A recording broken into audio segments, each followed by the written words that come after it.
Hello everyone, जैसा कि मैंने टेलीग्राम पे अनाउंस किया था, every Sunday I am going to conduct a test कैसे होगा मैं पूरा क्लियर बता देता हूँ। और कल जो टेस्ट में लेने वाला हूँ उसके बारे में भी तुम लोग को अभी से थोड़े हिंट्स दे देता हूँ ताकि तुम तैयारी कर सको। क्या तैयारी अभी कर पाओगे शाम को और कल सुबह? हाँ कर पाओगे।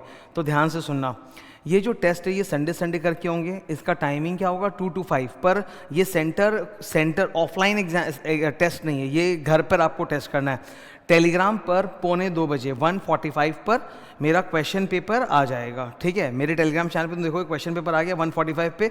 तो तुमको कुछ नहीं करना, बस तुम अपने साथ बगल में एक पेज लेके बैठोगे। एमसीक्यू टेस्ट है, tomorrow it is an MCQ test, तो मैं कल के लिए गाइड कर देता हूँ।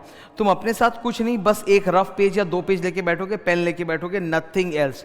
टेलीग्राम पे तुम देखोगे कि मेरा टेस्ट आ चुका है, टेस्ट पेपर आ गया है पूरा। ओके, 1:45 पे अपने आप को टाइमर लगाओ, 15 मिनट का रीडिंग टाइम। 15 मिनट तुम रीड करो जितना कर सकते हो। पूरा तो पढ़ ही नहीं पाओगे, मैं बता देता हूँ, पर 15 मिनट जितना, क्योंकि एक टेस्ट पेपर जो होता है वो 15-20 पेज का होता है, तो 15 मिनट पूरा पढ़ पाना, एनालाइज कर पाना पॉसिबल नहीं है, पर जितना हो सके रीड करना। फिर जैसे ही 2 बज जाए, 2 बजे से लेके 5 बजे तक 3 घंटे, ईमानदारी से 3 घंटे पूरी जद्दोजहद करके कोशिश करोगे हर एमसीक्यू को सॉल्व करने की। It is a 100 mark test, 50 MCQs of 2 marks each. MCQ बहुत अच्छे लेवल के रहेंगे। मैं थोड़ा सा मॉडरेट भी रखूंगा ताकि सब स्टूडेंट्स कर पाएं, और थोड़े अच्छे भी रखूंगा ताकि मजा आए करके कि यार कुछ नया सीखा। तो केस बेस्ड एमसीक्यूज रहेंगे, कहानियां एमसीक्यू, एकदम नए टाइप के एमसीक्यूज रहेंगे। 2-2 मार्क करके 50 एमसीक्यूज रहेंगे। इंटीग्रेटेड केस सिनेरियो के बेसिस पे भी रह सकते हैं, जैसे लंबा केस स्टडी होता है इंटीग्रेटेड केस सिनेरियो, उसके ऊपर 5 एमसीक्यू, तो 2 into 5 10 मार्क का एमसीक्यू, वैसे भी हो सकता है। तो 100 मार्क का पेपर रहेगा, 50 एमसीक्यू का कंप्लीट। 3 घंटे लगेंगे, मैं बता रहा हूँ। अगर तुम ईमानदारी से करोगे 3 घंटे लग जाएंगे तुमको, क्योंकि उसको पढ़ना होता है, एनालाइज करना पड़ता है, फिर ऑप्शंस में कंफ्यूज होगा, भाई ये सही है कि वो सही है, ये सही है कि वो सही है। तो करना, प्लीज डू इट। 3 घंटे बैठ के उसको सॉल्व करना, पेपर में लिख लेना ऑप्शन नंबर ABCD 1 2 3 4 50 करके ऐसे लिख लेना। 5 बजे मैं उसका सॉल्यूशन वीडियो अपलोड करूंगा, जहां पर मैं उन पूरे के पूरे 50 एमसीक्यूज का आंसर तुम्हारे साथ डिस्कस कर दूंगा। ठीक है, आंसर का पूरा डिस्कशन आ जाएगा कि भाई इसका आंसर ये क्यों, वो क्यों, पूरा डिस्कस कर दूंगा। इस पूरे एक्सरसाइज से क्या फ़ायदा होगा सर, हमें ये बताइए। नंबर 1 फ़ायदा सर इससे ये होगा कि एक आपको समझ में आएगा कि आफ्टरनून टेस्ट स्लॉट में आपकी मेंटल एनर्जी कैसी रहती है, बिकॉज इसके एग्जाम्स ना आफ्टरनून में होते हैं। चार्टर्ड अकाउंटेंसी के एग्जाम और इवन कॉस्ट अकाउंटिंग के भी जो स्टूडेंट होते हैं ना, उनका इंटर वाला एग्जाम 2 से 5 होता है। तो आफ्टरनून स्लॉट में क्या तुम्हारी एनर्जी हाई है कि तुम टेस्ट वगैरह कर पा रहे हो कि नहीं, एक आदत पड़ेगी।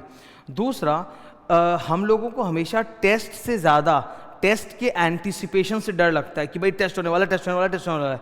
तो जब तुम इस तरह से संडे मेरे साथ जुड़ के टेस्ट देते रहोगे ना, तो वो एक आदत सी पड़ जाएगी कि एंटिसिपेशन है पर पढ़ रहे हैं और एग्जाम दे रहे हैं, तो तुम मेंटली थोड़ा डरना कम हो जाएगा, जो होता है नर्वस होगा एग्जाम में, वो कम होगा। तीसरा, मेरे लिए सबसे इंपॉर्टेंट मोटिव खाली तुम्हारी परीक्षा लेना नहीं है। The most important motive is कि उस परीक्षा के माध्यम से मैं तुमको कुछ नए तरह के एकदम जबरदस्त क्वेश्चन आंसर्स सिखा सकूं, प्रैक्टिस करा सकूं। क्योंकि क्वेश्चन आंसर्स का ना कोई अंत नहीं है, आप कितना ही करो कम है, जितना मिल जाए करो। ये सारे एग्जाम्स ऐसे होते हैं ना कि यहाँ लिमिट नहीं होती कि बस इतना कर लेंगे तो हो जाएगा, क्या नहीं, आप जितना कर सकते हो बस करते जाओ।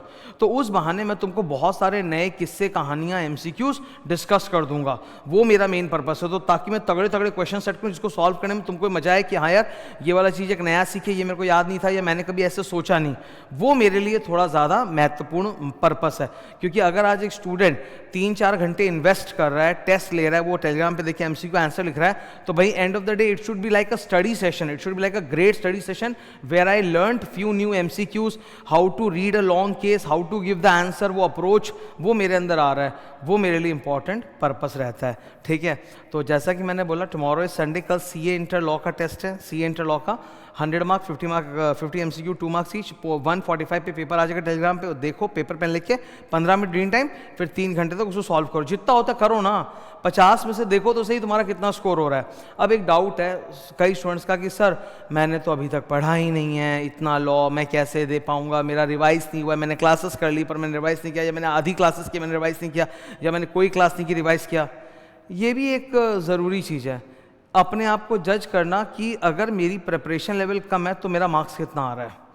ठीक है, हो सकता है कि तुम्हारा प्रिपरेशन 50% हो, या हो सकता है तुमने सारी क्लासेस कर ली पर रिवीजन अभी तक तुम्हारा पेंडिंग है, तुमने नहीं किया है। तो उस बेसिस पे तुम्हारे मार्क्स कितने आ रहे हैं वो भी तुमको पता चलेगा. It will help you, it will guide you. 50 में मतलब ये 100 में 100 नहीं लाना है. मेन है कि जब हारोगे नहीं होगा तो सीख मिलेगी, सबक मिलेगी. It will motivate you. Sometimes you know fear is a very big motivator. मतलब रिवॉर्ड से ज़्यादा मोटिवेट हम लोग फियर से हो जाते हैं, डर से हो जाते हैं कि भाई अगर मैंने अब कुछ नहीं किया तो मैं बर्बाद हो जाऊंगा. तो that will be a great motivator. वो तुमको पुश करेगा कि नहीं मेरे को लॉ और अच्छे से पढ़ना और अच्छे से पढ़ना है. लॉ में भी 90+ आएंगे यार, बिल्कुल आएंगे. मेहनत तो करके देखो, बिल्कुल आएंगे. ठीक है, तो अभी मैं तुमको कुछ हिंट्स दे रहा हूँ कल के एग्जाम के लिए. कल 1:45 एग्जाम है. अभी तुम शाम रात से भी पढ़ोगे और कल सुबह का थोड़ा रिवाइज करके एग्जाम दे पाओ. तो मैं तुमको बता देता हूँ कुछ हिंट्स. मैंने एक टोटका सिखाया था तुम लोगों को लॉ में.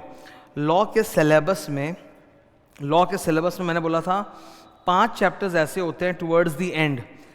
Foreign company, LLP, interpretation, general clauses, FEMA. ये 5 चैप्टर्स का मिला के पूरे सिलेबस में 50% के आसपास वेटेज रहता है. 50, 55, 60 ऐसा वेटेज रहता है. तो इनको तगड़ा पढ़ लो, इनको तगड़ा एक बार रिवाइज कर लो. अगर तुमसे ये 5 चैप्टर्स अभी तुम बुक उठा के रिवाइज करने में दिक्कत होती है तो मैं बोल रहा हूँ मेरा मैराथन देख लो. मैंने यूट्यूब में अपने चैनल में सिद्धार्थ अग्रवाल जो मेरा चैनल है यूट्यूब वाला, उसमें प्लेलिस्ट में जाना. उसमें प्लेलिस्ट में CA inter, CA CMA inter law marathon मिलेगा. उसमें जाना, उसमें हर चैप्टर का मैराथन है. तो ये 5 चैप्टर्स का मैराथन देख लेना कम से कम, तो ये एक रिविजन तो हो जाए. ठीक है. On top of that volume 2 पे ज़्यादा जोर देना. किस पर? वॉल्यूम 2 पर. वॉल्यूम 2 वाली जो किताब होती है उसमें वो 5 चैप्टर तो आते हैं जो भी मैंने बोले. इसके अलावा 3 और चैप्टर आते हैं, डिविडेंड, अकाउंट्स, ऑडिट. इन पे भी जोर देना. इनका मिला के अच्छा खासा वेटेज होता है एग्जाम में. ठीक है. वॉल्यूम 1 पे थोड़ा सा कम जोर देना आपकी बार. अगले बार वाला जब मैं टेस्ट लूंगा तब उसमें वॉल्यूम 1 पे जोर करवा दूंगा. इस बार वाले में वॉल्यूम 1 पे थोड़ा कम जोर देना. ठीक है. मतलब नॉर्मली तो क्या होता है, लॉ रिवाइज करो तो पहले volume 1 incorporation, memorandum, article, general meeting, वही चालू हो जाता है. तो वो नहीं. आई वॉन्ट कि टेस्ट में मैं उन चैप्टर से ज़्यादा पूछूं जिसको स्टूडेंट हाथ नहीं लगाता है, ताकि वो मोटिवेटेड हो कि भाई नहीं मेरे को ये चैप्टर्स को हाथ लगाना है. हर बार जब हम लोग रिवीजन करने बैठता है स्टूडेंट इंटर लॉ में, इनकॉर्पोरेशन, मेमोरेंडम, अरे एक ही चीज़ करते रहेंगे क्या? वो गया सर, अभी नया चीज़ है. प्रोस्पेक्टस चैप्टर पढ़ो, prospectus and allotment, share capital पढ़ो. कोई बोल रहा था सर शेयर कैपिटल से एग्जाम में उतने क्वेश्चन नहीं आते. अरे पेपर कौन सेट कर रहा है सर? पेपर तो कोई नहीं सेट कर रहा है, ये तो मन के कयास हैं. कल को शेयर कैपिटल से उन्होंने वेटेज बढ़ा दिया एग्जाम में तो क्या कर लोगे आप? समझ रहे हो? क्योंकि उन्होंने ये तो बोला नहीं कि शेयर कैपिटल में 5 मार्क का पूछेंगे, वो तो पूरे बंच में है और उस बंच में ज़्यादा भी तो हो सकता है ना.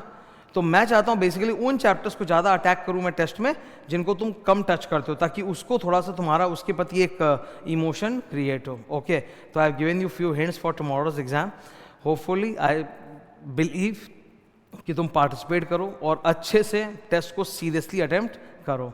Thank you. See you tomorrow.